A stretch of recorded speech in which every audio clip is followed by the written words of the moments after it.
And with that, let's go ahead and begin today's event, once again sponsored by CreditXpert and hosted by National Mortgage News. It is my pleasure to turn today's call over to our moderator for today, and that is Mike Perkowski, co-founder and partner of New Reality Media. Mike, with that, I'll turn the floor over to you. Well, thank you very much, ladies and gentlemen. We're glad that you could join us. Take a little bit of time out of your very busy days to learn more about the topic, the credit process all lenders can use now to close more loans. Before we go any further, I do want to take a moment to acknowledge and thank CreditXpert for their sponsorship of today's program. We really appreciate their support. Today we're fortunate to have two expert speakers who are going to cover a lot of ground today, who are also going to answer some of your questions in the Q&A part of our program. Our main presenter is Tim McQuillan, Channel Sales at CreditXpert. And Tim is going to be joined by our special guest, Ben Chenault, Senior Vice President at Fairway Independent Mortgage. Between Tim and Ben, there's a lot of ground that they're going to cover here today. So let's get our program started. I'm going to turn the proceedings over first to Tim McQuillan. Tim, the floor is now yours. Okay, great. Thanks so much, Mike. I really appreciate it. It's good to be here, and thank you, everyone, for attending and being a part of today's session. As mentioned, this is sponsored by CreditXpert, and our mission is to connect people with their dream homes faster and more often.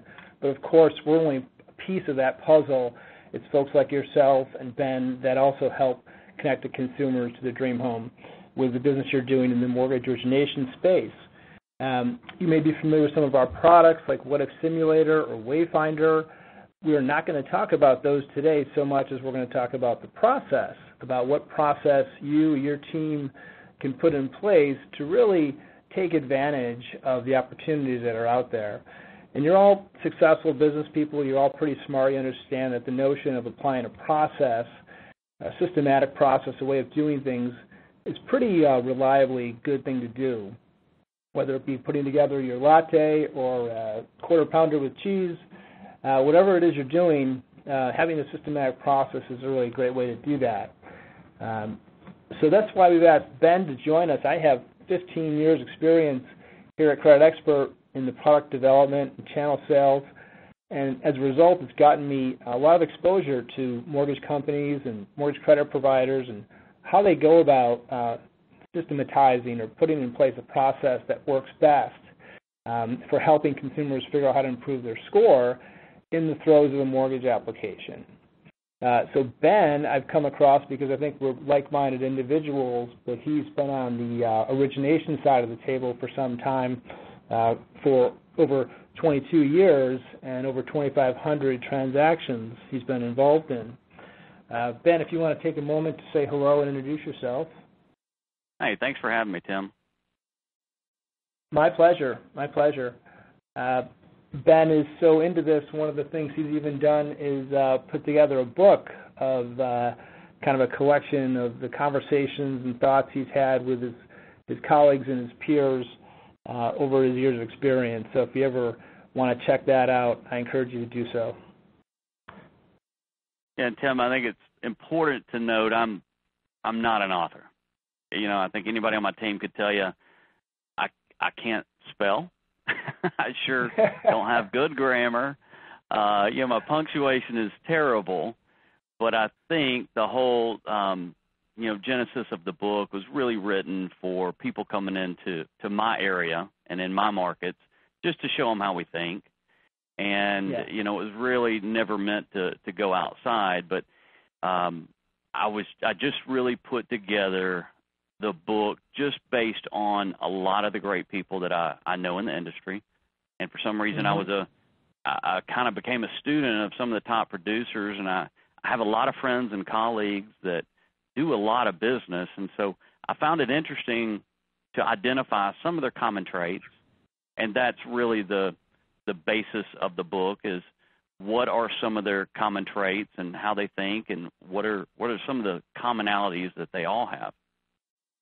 Yeah, and I like the way you write, even if there are misspellings, which I didn't notice, by the way. But it is very conversational. It's very straight and to the point. And it's not one of those books that tells you how to throw out everything you've been doing. It's just a list of suggestions of complementing what you have been doing to maybe do it better. And that's really what we're about here at CreditXpert, and that's what this webinar today is about. So thanks again, Ben, for being here. We'll cover a few things today, a little brief market overview, and we'll ask you a little bit about what's going on in your market. Because we are so into credit, we'll talk a little bit about what impacts a credit score.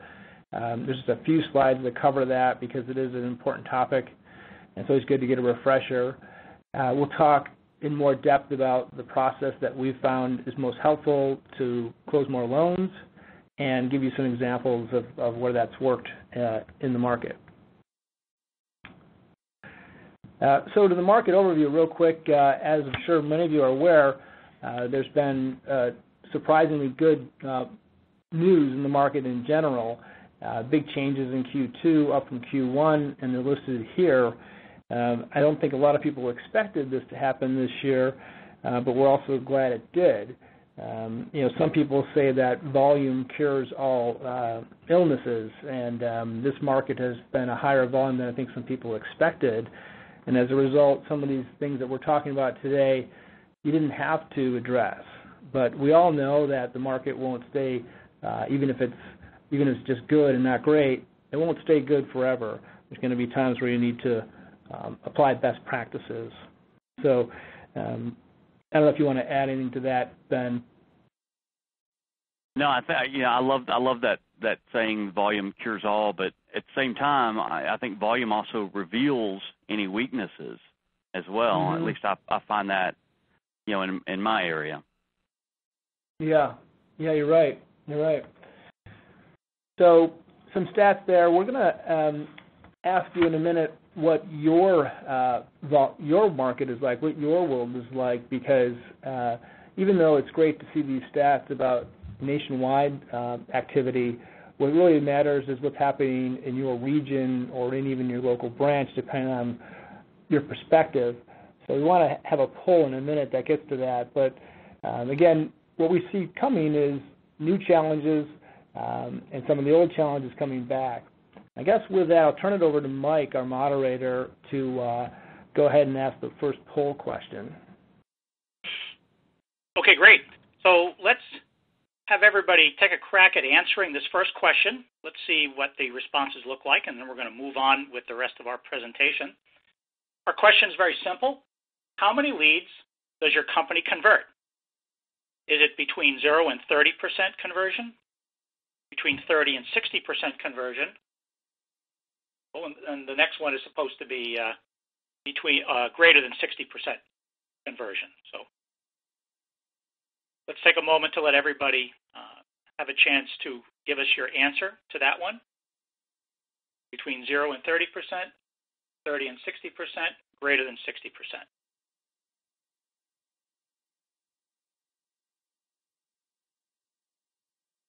Okay, so let's see what the results look like then. Let's move.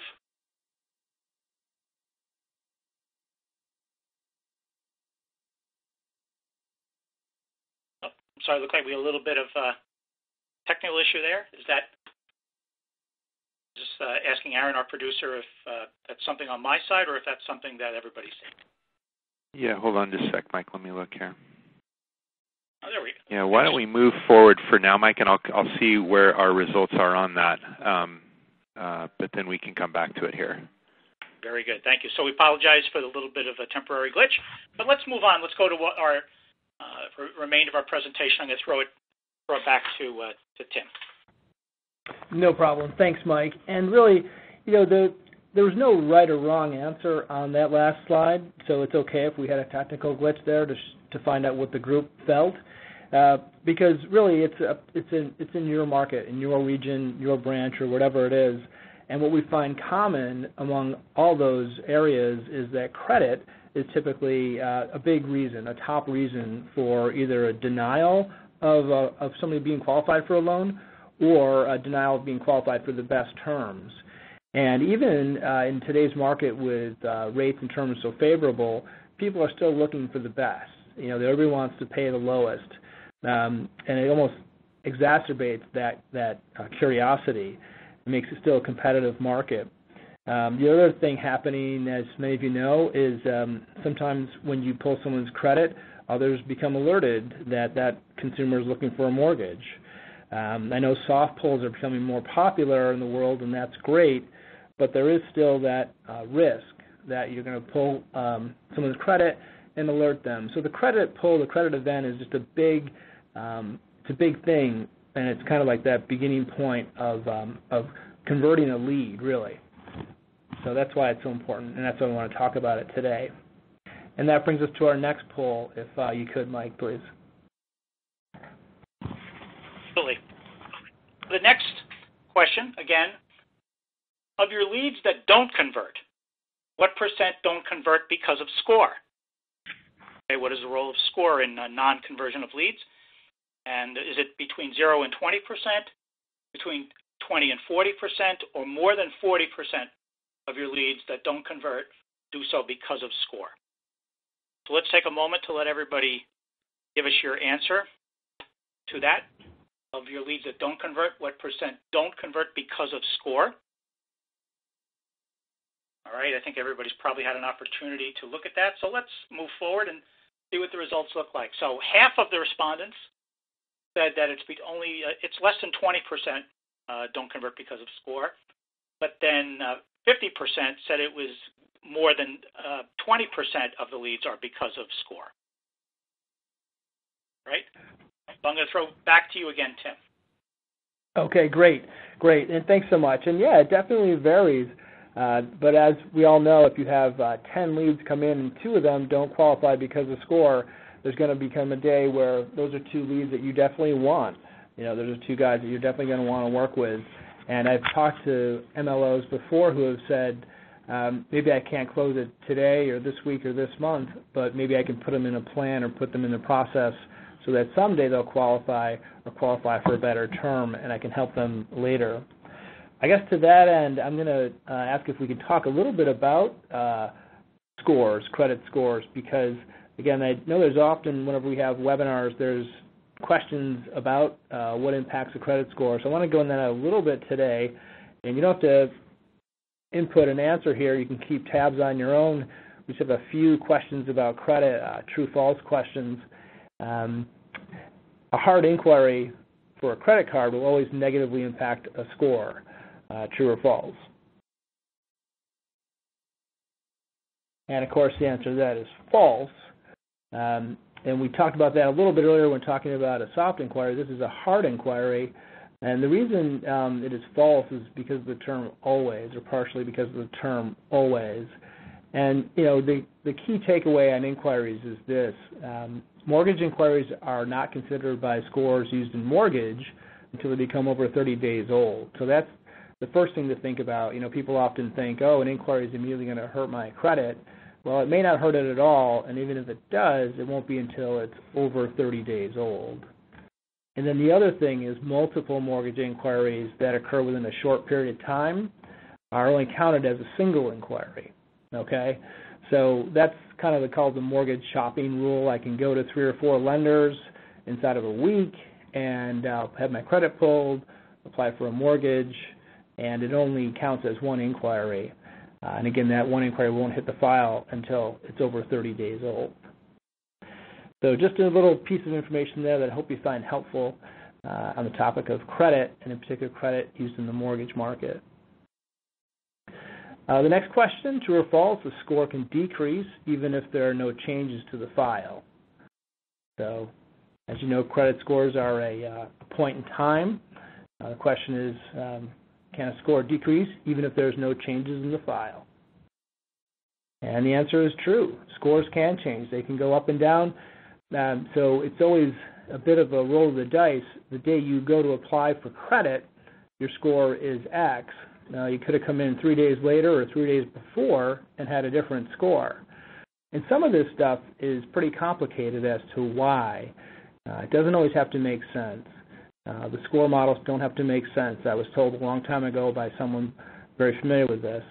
And one of the phenomenal things that I think is called the scorecard jump, which there's a number of reasons why scores can change, but the scorecard jump I thought was pretty interesting.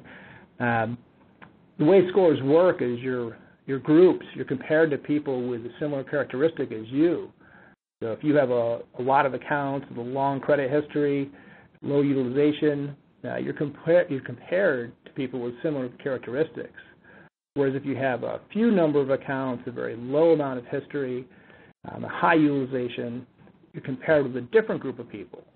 So your scores are relative to how you compare to that group, and you can jump from one group to the other. What I just described is a very simplified way to look at it with just two groups. Just imagine, if you could, with a dozen groups, and then it varies by which score model you're talking about, which bureau you're talking about. So the point here, credit's complex. There's a lot going on behind the scenes, and scores certainly can change over time for reasons that appear not obvious. And then the other true-false, the last one here, is paying down an account to a small balance is usually better than paying it off. True or false? And that's usually true, that leaving a small balance on there is more helpful. Having a zero balance limit sometimes hurts the score, and again, it doesn't have to make a lot of sense. It's the way that the models work. On an installment loan, if you pay off that installment loan, the account is closed, and one of the factors that are affected negatively is the number of accounts.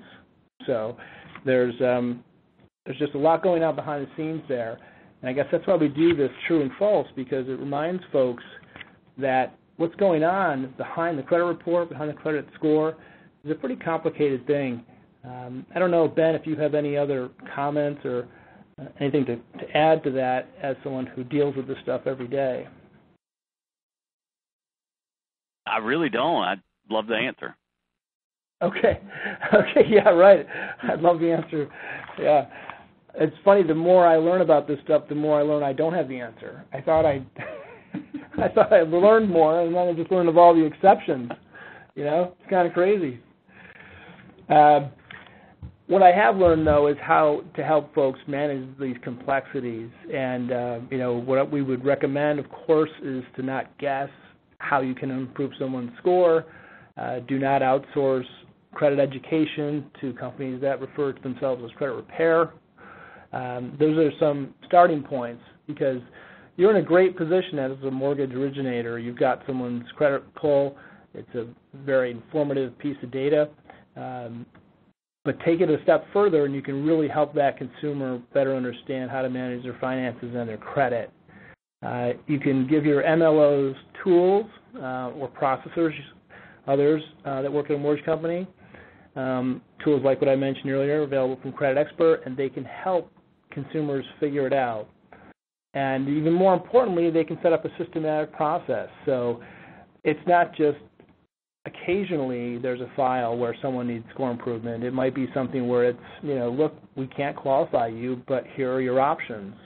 And that's what we'll talk about more, is what set of options to make available to these consumers who want to do business with you but might not qualify for the best terms right away. And we've seen this happen. We didn't invent this. I wish we did. This notion of a process. We've had other mortgage companies have invented it and have honed it over many, many years, tell us they're closing up to 42% more loans. It's not insignificant, obviously. They didn't start with a dozen people, but they have a dozen people working there. They start small and work their way up based on results. And I guess to that end, that brings us to our next poll. Mike, if you would please. We're curious how you guys do it. We're curious how you operate when credit's an issue. Thanks, Tim. So let's go to our next polling question for our audience. We'd like to know, how does your company decide what to do next? Do you have cascade logic built into the initial credit pull to tell you what to do next? Is it a judgment call by the MLO? Is it a judgment call by the MLO's manager? Or is it all of the above? So again, how does your company decide what to do next? Cascade logic built into the initial credit pull, judgment call by the MLO, judgment call by the MLO's manager, all of the above. In just a moment, we'll share the results with the audience. and then we'll continue with the rest of our presentation. All right, let's see what our audience says about this. So half of the respondents say that it's a judgment call by the MLO. A third of you saying that it's a mix of all of them, and 1 in 6 of you say you have cascade logic built into the initial credit pull. Okay, Tim, anything surprise you there in those results? Yeah, a little bit. I shouldn't say, well, I'm really happy, I guess, a little bit to see that this cascade logic is being used more often. And I guess the judgment call doesn't really surprise me, but it is the way it works. And I think Ben and I had talked about this before, not just for credit, but for a lot of things. It's and I don't know if you want to comment on that, Ben, but I know that that's kind of what we were talking about earlier. Yeah, looking at this, yeah, that's pretty cool that some folks are doing the cascade logic, but I do think, majority of the time it's going to be a judgment call by the MLO, and they get to determine what the next steps are, if anything. Yeah, if anything, that's the thing. So it's when you stop and really think about the time and effort and work that went into that lead to get it to the point where they pulled credit, and nothing against the MLO. Some MLOs do a fantastic job. I know some have a pull-through rate that's very high. But again, the point here is it can vary. Some MLOs are just busy that day. They can't get back to it right away. Or, as we just learned by reviewing some of the complexities of credit, and that was only just a part of it, there's other facets to credit management, rapid rescoring, credit repulls. There's a lot of moving parts in this, and it's just sometimes a bit more to ask of your MLO than they can pull off. Tim, I sometimes think it's just education and also understanding the life of a loan originator. I think there's a lot of shiny objects out there, and it does take a lot to bring one loan in. And when they see a low score, even if they have the best intentions, oftentimes they issue a denial letter. They move on because most of them are 100% commission, and they go on to the next one. And what I found is that the really good loan officers understand that they probably have enough leads coming in already. They just don't convert enough of them. And the really, really good loan originators already have a plan of what to do with those people who may not have a high enough score yet. Yeah, it's almost like some people, are surprised and they're on their back feet about what to do, whereas others, like what you talked about, Ben, is, it's just plan B, plan C, plan D, whatever it is. Whatever gets thrown at me, I've got an answer for that.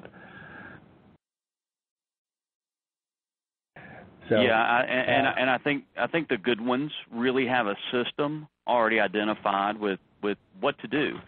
And I think, and I say the word system. I've had somebody stop me before and say, what are you talking about, system? And really all I'm talking about, I define it as a predetermined action or predetermined reaction to anything that comes along in regard to that loan or that pre-qualification, that client.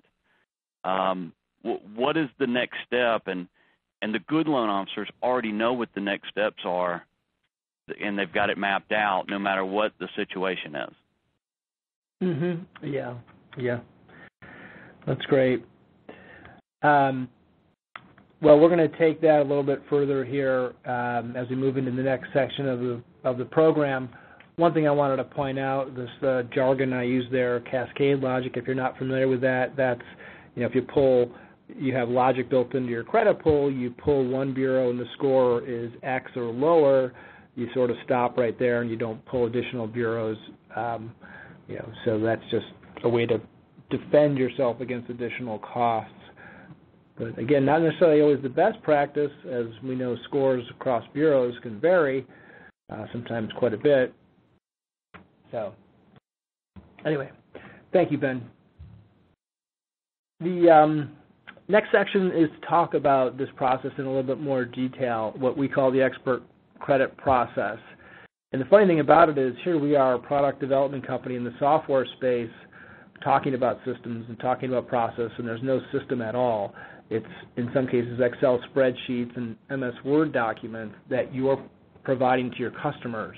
There's nothing we provide. There's no purchase order you need to sign with us. There's no consultation engagement here. We're not asking you to install some software or purchase some software. We're just talking with you about, or we're making ourselves available to talk with you about putting in place a process that works best for you. And again, because what we've found over the years is the typical process exists sort of like what Ben described. You've got someone ready and willing, and they pull credit, and then there's a bit of a judgment call after that credit pull is completed. The Xpert credit process has that really little side tour there, a little sidebar where if the answer is no, then what we call a credit specialist, but it could be someone working 2 hours a day on this, covering 50 LOs or 25 LOs. It doesn't have to be a big investment of time and resources. This credit specialist works with CreditXpert tools, works with the loan officer, works with the consumer, works with the bureau, basically takes all that non-selling activity outside of the hands of the salesperson, the MLO, and puts it in the place of someone who's operational. And some of these people are former MLOs who are just, more interested in doing this kind of thing.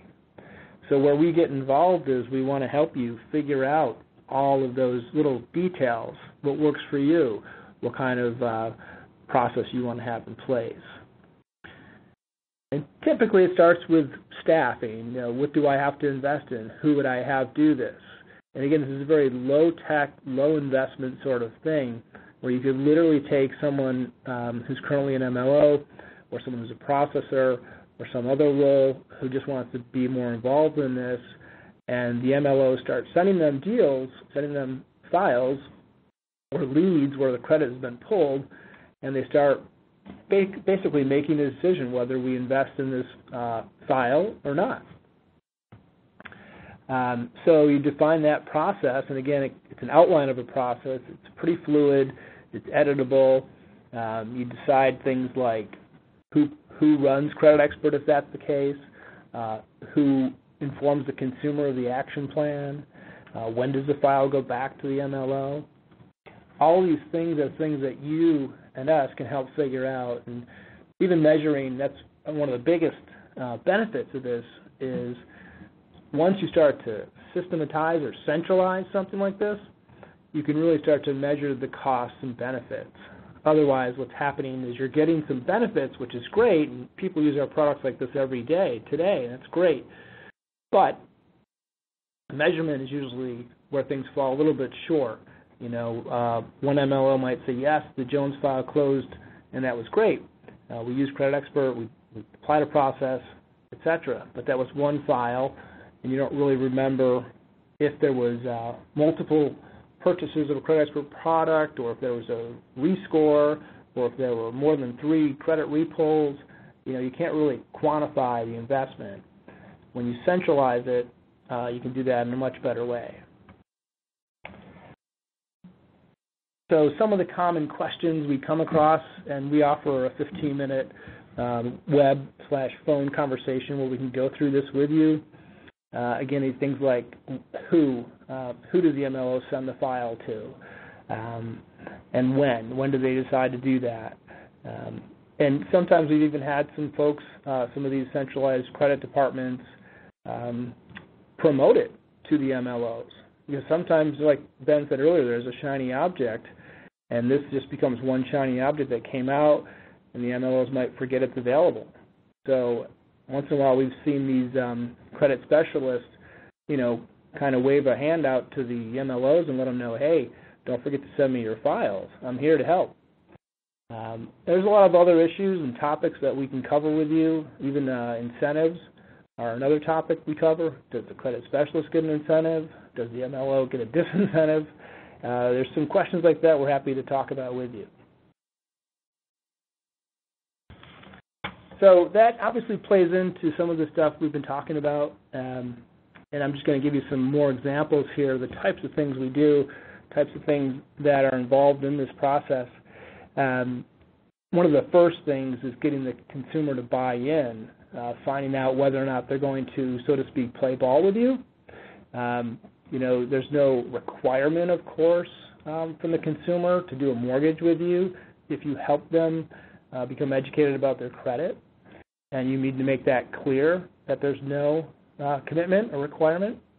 But having a little bit of a letter like this is a nice way to kind of formalize the process instead of make it seem casual. We also have tools, as I mentioned earlier.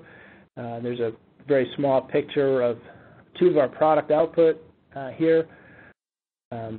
I guess one example I'd like to give you on the complexity of credit is not so much in the credit score itself, but in doing the updates. Recently in the industry, folks that are doing this on a large volume have brought to our attention that if I'm a consumer and I'm trying to get approved for a loan, let's say I've got an authorized user, or I'm an authorized user on my father's credit card. I might be able to get my score increased by just removing myself as an authorized user. But it turns out the terminology, deleting as an authorized user versus terminating someone as an authorized user, can have two different impacts on the score. And some lenders will not allow an account to be deleted. Others will, some will just terminate it. So those kind of nuances, those kind of things are, again, where it gets a little bit too murky for most MLOs to work in, and these credit specialists really understand these details. They can use our tools, they can use the credit bureaus, they can use the rescore process, and they can even coach the consumers so that things fall in line according to what you want them to. And I just bring it up now because in this example of what if simulator, one of our products, one can actually go in there and simulate or get a score forecast for deleting an authorized user versus terminating. So it's just that type of, again, nuance that, we're happy to help get your people up to speed on so they can get the most out of the whole process. And then I've got an example here of the detailed view of tracking. So sometimes, or not sometimes, many times, you're going to want to track, again, what products were purchased, some of the start date, end date, result. This is the detailed view. And then the summary or high-level view is giving me the totals, right? So the total expense, total return, and I could share this with management or with owners once a week, once a month, whatever it need be. And again, we have a ability to help you with that. You can contact us and schedule a 15-minute webinar to set this up. And that's all it is. There's no requirement that you change credit providers, of course, no change of vendor, no new contract. We're not going to invoice you. This is all very much just us trying to help put in place the best processes so you can get the most out of things. And Ben, do you have any additional comments, thoughts, or things to add on that? No, I think there's plenty of loan officers, MLOs out there that really don't understand credit. They really should. And then it's what, after these MLOs are educated and how they can talk with these clients and help them, what's next? What's the next follow-up? Are they just, giving them some quick advice over the telephone and hanging up? Are they putting reminders for themselves? Do they log it into a CRM that will remind them to reach back out to that client? I think most people, have great intentions. We are in the business of helping people buy homes. Unfortunately, there's times where we can't help them today. And are they thinking about tomorrow? Can they help that client tomorrow? Can they help them next month? Is it 6 months? Is it 12 months? And what's the plan to get them there? And really, I think that's what I'm talking about as far as conversion goes. Yeah, that's very, very true and very helpful. Thank you for mentioning that.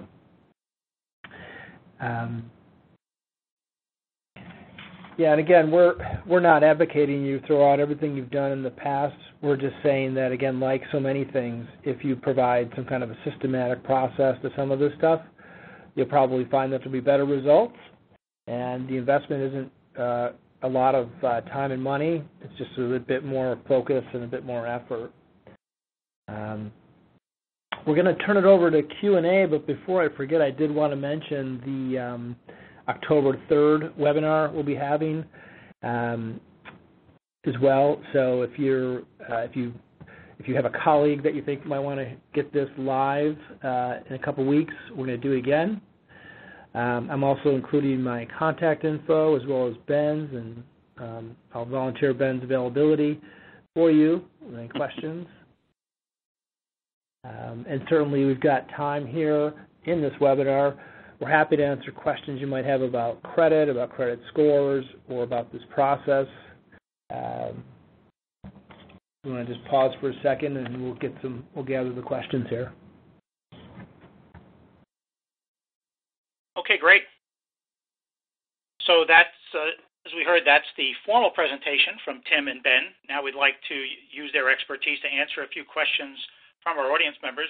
Please feel free to submit your questions while the Q&A session is going on. We'll get to as many questions as time allows. All right, let's go to our first question for Tim. Tim, our audience member wants to know, says, our company is small and this sounds like an investment of staff. How would I make this process work with a small and lean team? Sure. No, thanks for the question. We've had that. We have mortgage companies who are large and ones who are small, and some in between. And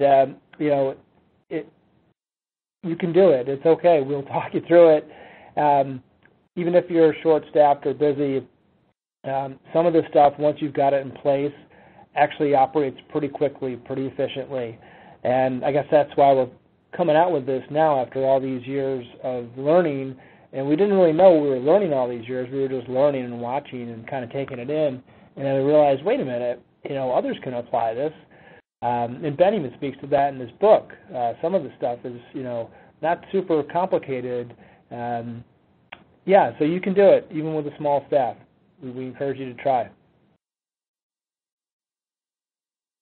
Okay, great. Our next question, and Tim, this will be back for you again. Our audience member wants to know, how do I know if I have access to the tools I need to do this? Okay. The tools, so the products, CreditXpert products are available through every mortgage credit provider. We don't sell directly to a mortgage company. You should have access by contacting your credit provider, or if you log onto your credit provider system, you should see a link or access for CreditXpert or Credit Assure or What If Simulator. You can contact us and we can make sure you have access. All the other stuff we talked about is not a product. It's just, again, Excel spreadsheets or Microsoft Word documents that you can edit and put in place. We do have, I know of a couple of mortgage companies that are integrated with their CRM, which have, they use their CRM to monitor where in the process each consumer is who's going through a credit education program. But again, the only thing you need access to, hard and fast, would be the CreditXpert products, and you get them through your credit provider. Okay, let's go to Ben for our next question. Ben, our audience member accurately states, every applicant is different. Can you talk through how you can systematize a process that would work for everyone? Yeah, that's a great question, because everybody is a little different. I mean, we start off, some people only want to, do something online, so we'll get loan applications that come in, over a website. We have some people that like to do everything over the phone. We have some people that like to come in and make face-to-face loan applications. I think the challenge is not only is the delivery of the loan application, but also the various types of loan products there are and the various stages of each client. Some are under contract already. Some are just trying to get pre-qualified because they have 6 months remaining on their lease. So I think the struggle is, where do you systemize it? For me and for our group, it was always at Credit Pool. That's when we can start getting things flowing into the same process. I wanted everything to be done the same way on every single loan, and that way nothing falls between the cracks. So I think, depending on what your process is, for me it was a credit report, but for every company it could be a little different. And what I'm, talking about here doesn't even really represent our company, Fairway, as much as it does just my area and how we do things here in my region. But I think you can digest how you and your company receive loan files, and you can find some commonality in each and every one of them, and that's where you can begin the process.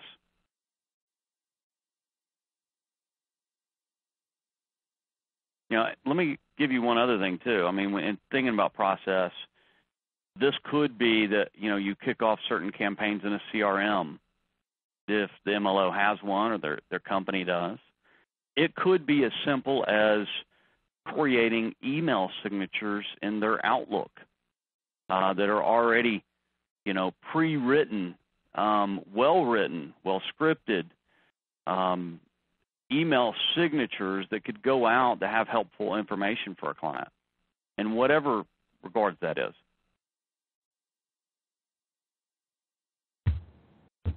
Hopefully I answered that. Did that answer that, or did I just ramble? No, I think that was very thorough, Ben. Thank you. Great. Let's go back to Tim for our next question. Tim, our audience member, wants to know, how does CreditXpert help companies set up the process? Okay. We usually just have to have a 15-minute phone call, and it could be less than that, depending on how far along you are on thinking about these things. And we're just checking some boxes. We would talk with you about if you have access to CreditXpert, what point in time do you expect one of your staff members to get involved? Is this going to be the exclusive way to do it or an alternative way? Just that type of stuff. It's really pretty informal. And then once we get started, we'd like to check in with you once a month, or maybe a different frequency, but at least once a month, on your results. We have some case studies, we have some examples, and those are from people that had started these programs with us, or this process with us, and we can share those case studies with you. So we want you to become a case study. So we check in periodically to get your results. And, of course, if you want to make it anonymous, you can. That's usually how it works, though. Okay, and that's probably a good segue into our next question for you, Tim. Very simple, very direct. What's the cost? Okay, so the cost of the CreditXpert products, I mentioned a couple products, CreditXpert Wayfinder and CreditXpert What If Simulator, are purchased by your credit provider, and they set the price. The price is usually less than $10 per product, per bureau, and you have unlimited use for up to 30 days from the date of the credit report. Some other credit providers may include these products in with a bundle, if you will, if you're using the products a lot, and or if you have some other add-ons to the credit report. We have a product that automatically shows the potential score along with the credit score, and because that's on every credit file, that's included in the cost of the credit report. So that's typically how the pricing works. Very good. Let's go back to Ben for our next question. Our audience member asked, Ben, you talk about the mindsets of top lenders in your book. Can you give an example of one of those that relates to the kind of process we're talking about today? Yeah, sure. And I'll go back to what we covered a little bit ago. I think one of the things that we talked about, and the book's not really a how-to book. It's more about how top 1% originators think. What's their mindset? And really one of them that stood out to me very pronounced was they are systematic and proactive. There's so many things being thrown at loan originators every day, and we said the shiny objects, but they are systematic and proactive, and it is written into their daily schedules and their daily disciplines. So when we talk about, what's a process that relates to something like what we're talking about here today, it could be as simple as, a reminder set up to contact this person at a future date. The whole aim and goal is to increase our conversion rates, to help more people buy houses. And, if we just simply discard them because their score doesn't fit today, just doesn't mean that they don't fit tomorrow. So I think the top producers in every scenario, they don't look at it as a no, they look at it as not yet. And I think that's the biggest difference, is they can't qualify yet. But when can they? And then either them or somebody on their team will reach back out at some later date that they've already predetermined when that date is, and see if they can get that client qualified at that time. And I think a vast majority of these people, especially if they've been turned down by multiple lenders, have a great sense of loyalty to the ones who truly care and truly try to help them. And that in turn helps that loan officer's conversion really go through the roof. Yeah. Thanks, Great. Ben. Let's go back to Tim for our next question. Tim, our audience member wants to know, is credit repair part of the systematized process? No, it is absolutely not. So we're about credit education in the throes of a mortgage application. Like Ben said, it could be they need a loan within a month or less. It could be they need a loan in 6 months. Your job is to help people originate loans, and credit, of course, is a big part of that. And we exist to help you navigate those complexities and help the consumer figure out what they need to do, educate them on things that they need to actually do. With credit repair, the value proposition there is very different.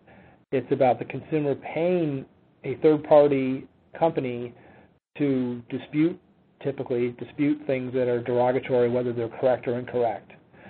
So that's a way different thing, and no, it's definitely not part of what we're talking about. Great. Let's stay with you again, Tim, for this next question. In your presentation, you mentioned the ability to lift close rates by up to 42%. Our audience member wants to know, how did you arrive at that 42% figure? Well, this is one of those mortgage companies that measured the results, and they did it for a number of years. They're still doing it today. And they were looking at, that's how we did it. They would share with us these results. And we have, I'm not sure if that's the case study we've got lined up to send to the group or not. But this is a case of they had, I think, 8 credit specialists in this centralized sort of environment. And they measured everything, and they even had incentives for different things, different milestones that would pay or incentivize one of these 8 credit specialists. So they really were engaged with the consumers. They really honed it over the years. I even recall them telling me that real estate agents would come in to their office, per requested by the MLOs, to show, look, this is how we're different. This is how our mortgage company is different. We take the extra step with your consumer. And, of course, no requirements to do a loan with us. But that's how we got that. We got that from an actual mortgage company. Great. We've got time for just one more question. So, Tim, we're going to come back to you for this question. Our audience member says, we're doing a lot of refis now. Is the process the same? I'm sorry, that was to me or Ben? Okay, thanks. Yeah, the process, it's just a little bit different the way you handle it. It might be more time sensitive. It's a refinance, but no, this process can work whenever credit's an issue, whenever it's keeping someone from qualifying or qualifying for the best loan. And one of the, again, I guess pulling from an example, a different mortgage company, they have this thing called a traffic cop, and it ended up being just one person who's supporting all the MLOs because he was such a great traffic cop. He's still doing it today. In this situation, the mortgage company was kind of overusing CreditXpert. They were running it on people who, didn't really need the deal, or they had multiple things wrong with their file that kept them from being qualified. And MLOs would drill down and spend a lot of time and money on stuff. And they required everything to be sent to this one guy who they called the traffic cop. And he would basically either stop it or continue to go with it. And the problem was he would go, he would do it, and he would do such a good job at it, he started doing all the other stuff downstream. So he's communicating with the consumer, he's communicating with the credit bureau, he's doing the rescores and the repulls, and then just telling the MLO when the score was up where it needed to be. So it's kind of funny. He's a one-man show. He's doing a great job. I guess that's what happens with success. You get being asked to do more and more. Hey, that does conclude our program for today. I want to, again, first thank Tim and Ben for their presentation and for answering questions on the program today. We appreciate, gentlemen, you taking the time and sharing your insights with people. Once again, I want to acknowledge and thank CreditXpert for their sponsorship of today's program. We really do appreciate their support. And last and certainly not least, we want to thank all of you who attended this program. We're glad that you could spend a little bit of time out of your busy days to learn more about this topic. And we hope that you will join us for a future web seminar as well. So on behalf of our host, our presenters, and our sponsor, thank you for joining us, ladies and gentlemen. Have a great day, everyone.